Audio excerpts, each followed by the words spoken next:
Beloved, there is a quiet moment that happens in Hollywood that almost nobody talks about. It doesn't happen on a red carpet. It doesn't happen during an award speech. It happens in silence.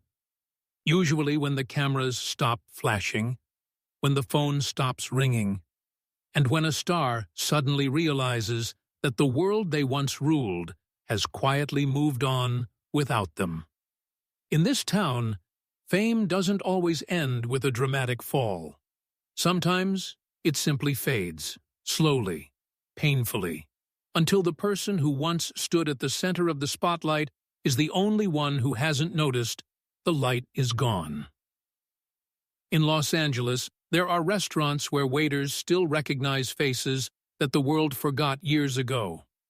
You might see someone sitting alone at the bar, sunglasses on long after sunset, speaking loudly about projects that never materialized. They talk about the next big comeback, about scripts that are almost ready, about phone calls that are supposed to happen any day now. The tragic part isn't arrogance. The tragic part is belief, real belief.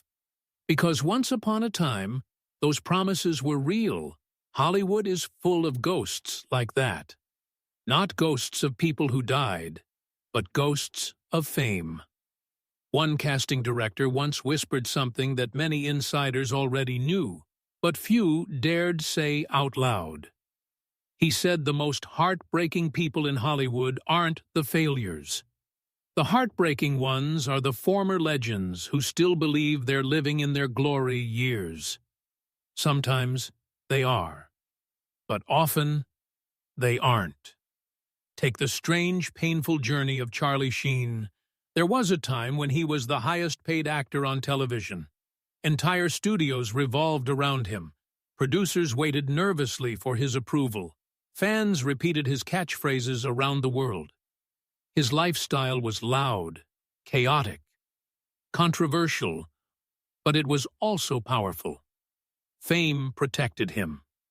Fame forgave him. Until suddenly, it didn't. When the collapse came, it was public and brutal. Headlines screamed across every screen. Interviews became confessions. What had once been outrageous charm turned into uncomfortable spectacle. The industry that once laughed with him slowly stepped back. The invitations stopped. The scripts stopped arriving. But inside Charlie's world, the story didn't end there. Friends who visited him later described something unsettling. He still spoke about Hollywood as if the doors were open. He still talked about the next project that would prove everyone wrong. Sometimes he laughed about the past like it had happened to someone else. And maybe that's the only way to survive something like that. Because in Hollywood, identity and fame are the same thing. When one disappears, the other can collapse with it. Another story whispers through the corridors of old studios, involving the unpredictable career of Steven Seagal. In the late 1980s and early 90s, he seemed unstoppable. His films exploded at the box office. His martial arts image made him feel almost mythic, like a quiet storm that walked through every scene. But fame in Hollywood is a tide. It comes in and it goes out. As years passed, audiences drifted toward new heroes. New action stars appeared. The industry changed. The type of films that made Seagal famous slowly disappeared. Yet, behind the scenes, stories circulated that he still carried himself exactly the same way he had during the peak years. Some producers claimed he spoke about his career as if the 1990s had never ended. One executive recalled a meeting where Seagal reportedly talked about dominating theaters again, while the studio quietly planned to release the film directly to streaming. It wasn't cruelty. It was time. Time moves differently in Hollywood. For the audience, careers rise and fall quickly. For the person living inside that career, it often feels like everything happened yesterday. Perhaps one of the most tragic examples of this emotional gap between reality and memory can be seen in the life of Lindsay Lohan. Once upon a time, she was everywhere. Movie posters, magazine covers, red carpets glowing with photographers screaming her name. She was young, brilliant, chaotic, and completely unavoidable. Then the storm came, legal troubles, personal struggles, public breakdowns that played out under relentless cameras. The industry that once protected her suddenly became ruthless. Late-night hosts turned her pain into punchlines. Studios grew cautious. Roles vanished. But something strange happened in the years that followed. Lindsay never completely disappeared. She kept speaking about the comeback, the new chapter, the next big role that would remind everyone who she really was. And sometimes, when she talks about the past, you can hear the echo of that teenage star who once carried entire films on her shoulders. People close to her say that deep inside, she never stopped believing that the spotlight was waiting. And maybe that belief isn't delusion. Maybe it's survival.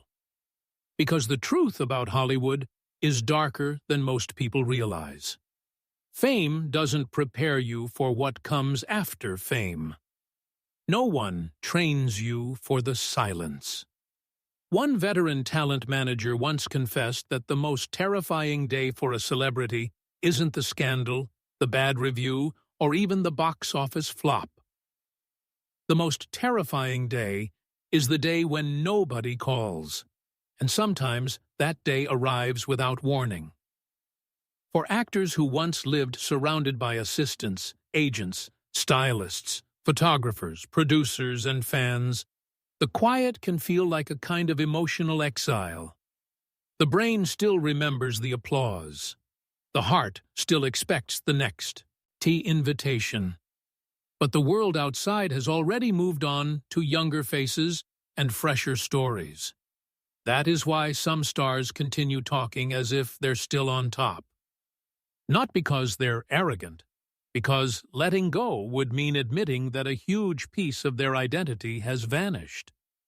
And in Hollywood, that realization can break people. It broke careers. It broke families. It even broke friendships between some of the biggest legends in entertainment history. One former studio executive once described walking into a private Hollywood party where several aging stars sat together in a quiet corner. Each of them had once dominated the box office. Each of them had once been followed by screaming crowds. Now they sat there reminiscing, telling stories about premieres from decades earlier, talking about directors who had long since retired, and remembering the night the entire world knew their name. One of them reportedly whispered something heartbreaking before leaving. He said the worst part of fading fame isn't the loss of money or power or even respect. The worst part is realizing that the world eventually forgets the version of you that you still remember every day. And yet, some stars never accept that forgetting. Some continue living as if the cameras are still flashing, as if the spotlight is still waiting, as if Hollywood itself simply needs a reminder. But the deeper we look into these lives, the more disturbing the truth becomes.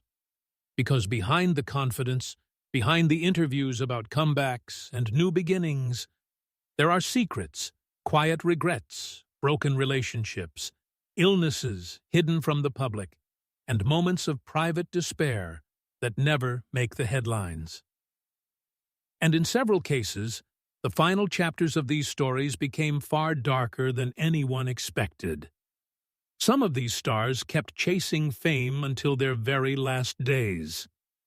Some whispered heartbreaking final words about the careers they believed would return, and some never realized the world had already said goodbye. But to understand how fame can trap someone inside a past that no longer exists, we have to go deeper into the strange psychology of celebrity itself. Because the next story isn't just about fading fame, it's about a Hollywood icon whose own friends say he never understood that the world had already moved on, until the moment his life quietly began to fall apart behind closed doors. Type continue when you're ready for the next part. Continue, legendary. That is the word people once used when they spoke about Nicolas Cage. Not simply famous, not just successful, legendary. There was a time when his name alone could open a movie anywhere in the world. Producers fought for his attention. Directors believed his intensity could transform even the simplest script into something unforgettable. In the 1990s, his career looked almost supernatural. One moment he was delivering the haunting vulnerability that won him an Academy Award. The next he was racing through explosions, stealing scenes with wild charisma that nobody else in Hollywood could replicate. Films like Leaving Las Vegas, The Rock, and Face Off turned him into something rare in Hollywood, an actor who could be both respected and wildly entertaining. But success like that creates a strange illusion. When you spend years living inside a world where every decision you make becomes a headline, where every phone call brings another offer, it becomes almost impossible to imagine that the world might one day stop watching. Friends from those early years described Cage as intensely passionate, but also restless. Fame didn't slow him down. It made him move faster. He bought castles, rare comic books, exotic animals, mansions scattered across continents. It was as if he believed the momentum of his career would last forever. Hollywood, however, has never promised forever. As the 2000s moved forward, something subtle began to change. Audiences were shifting. Studios were becoming more cautious. New generations of actors were emerging with different styles and different audiences. But inside Nicolas Cage's world, the belief never faded. People who worked on sets during that time sometimes described an actor who still behaved like the unstoppable box office titan of the late 90s. Meetings were intense. Expectations were enormous. Yet behind the scenes, studios were quietly becoming nervous about budgets, returns, and shifting tastes. Then came the financial shock that shook Hollywood. Reports surfaced that Cage had accumulated enormous debts. Some blamed poor financial advice. Others whispered about extravagant purchases that had spiraled beyond control. Suddenly, the actor who once commanded some of the largest paychecks in Hollywood found himself facing a brutal reality. He needed work, and lots of it. So, something unusual happened. Nicolas Cage began appearing everywhere. Small films, strange projects, action movies that quietly bypassed theaters. Productions shot quickly and released quietly, while the actor kept moving forward like a man determined to outrun something. Critics mocked the sudden flood of roles. Headlines suggested desperation. Internet jokes began spreading about the actor appearing in almost anything. But what those jokes ignored was something far more emotional.